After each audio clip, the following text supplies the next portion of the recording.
In October of 2018, someone stole nearly $4,000 in watches from this Detroit Shinola boutique. Robert Williams, who has no criminal history, was wrongly arrested for the crime on his front lawn in front of his wife and young daughters. Julia comes out while they're putting me in handcuffs, my oldest daughter, and I tell her, "Hey, Juju, go back in the house." It hit them that their daddy had just pulled away, and they both started sobbing. Why? Because of one blurry image of a shoplifter police fed through a facial recognition system. It suggested a likely match with Williams's driver's license photo. I felt humiliated to be getting arrested. I mean, I know they got the wrong guy immediately, like, I'm no thief. The police officers didn't even bother to do investigation 101, which is to ask him, where were you on this date at this time? Officers held Williams at this Detroit detention center overnight before putting their evidence in front of him. I looked at the paper, and it honestly made me chuckle. I said no, that's not me. So I picked that one up sarcastically and put it to my face, and I said, "I hope you don't think all black people look alike," and dropped it back on the table. And he flipped the third piece of paper, irritated, and said, "So I guess the computer got it wrong." Williams now has a lawyer, and the ACLU lodged a complaint with the city's chief investigator on his behalf. Rank One, the company that makes one of the facial recognition systems the police used in this case, says federal testing shows their system is highly accurate across races. But, quote, there are certain images that should never be submitted for search. The search results police used even came with a warning. Facial recognition is not probable cause to arrest. In my mind, that is a case where we had detective work that was not up to professional standards. I think the initial warrant prosecutor was not up to the normal standards of the prosecutor's office. And so I think there are serious issues that we're looking at. But to say that reflects on the technology, I just don't think is accurate. The Wayne County prosecutor told NBC News this case should not have been issued based on the DPD investigation, and for that we apologize. The Detroit Police Department did not respond to a request for comment.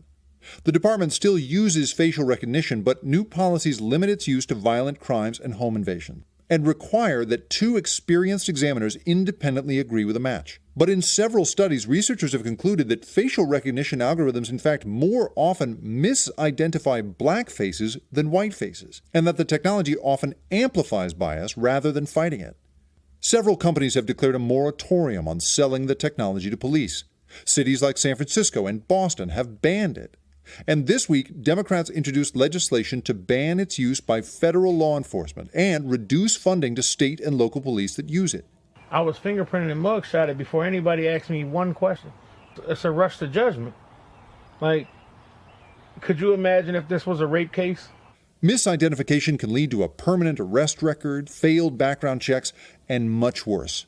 We are living in a day and age where it is, quite frankly, not very safe for black men to have interactions with the police. All because police officers encounter them and do the opposite of de-escalating a situation, and their lives are lost. What could have gone wrong had my client not been so calm, peaceful, compliant? I'm getting goosebumps thinking about if I would have been one of these people. I don't know what Melissa would have did with having to see that in person. You guys, there is fierce debate among the people who study facial recognition whether you can somehow make the technology reliable enough, that bias won't play into it, or whether by its nature, facial recognition will always reflect the unfair treatment of black Americans. Robert Williams' experience may be the turning point in that debate. Meanwhile, Shinola, the watch company, the victim of the original crime, well, they tell us we support a proposed ban on facial recognition technology.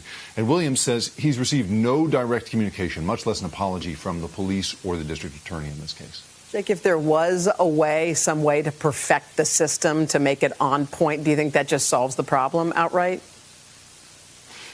You know, that is really the big debate in front of us, and the experts that we have talked to say that no, that is probably not the solution here. You know, what we're talking about is a technology, you know, not being used not just to find out whether you want, you know, a discount on the place you're going shopping, or, you know, helping you check out with a rental car faster, that kind of thing. You know, the sheer stakes of being under the scrutiny of the police are so high and so fraught, right, when it comes to the history of treatment of black Americans, that, you know, it's just not clear that you can create any sort of system that does this. And that's why companies like Amazon, Microsoft, IBM are withdrawing from the market completely. This is why, you know, they're talking about needing some sort of moratorium, waiting for national regulations around it. Even the people who make this technology seem to understand that there is a lot going on here that seems to be beyond the technology's control. And so equality is going to have to get regulated somehow in this, certainly when you have cases like this, where police simply act on a technology like this too fast and, you know, with really, frankly, sloppy police work. Yeah. All right, Jake, thank you.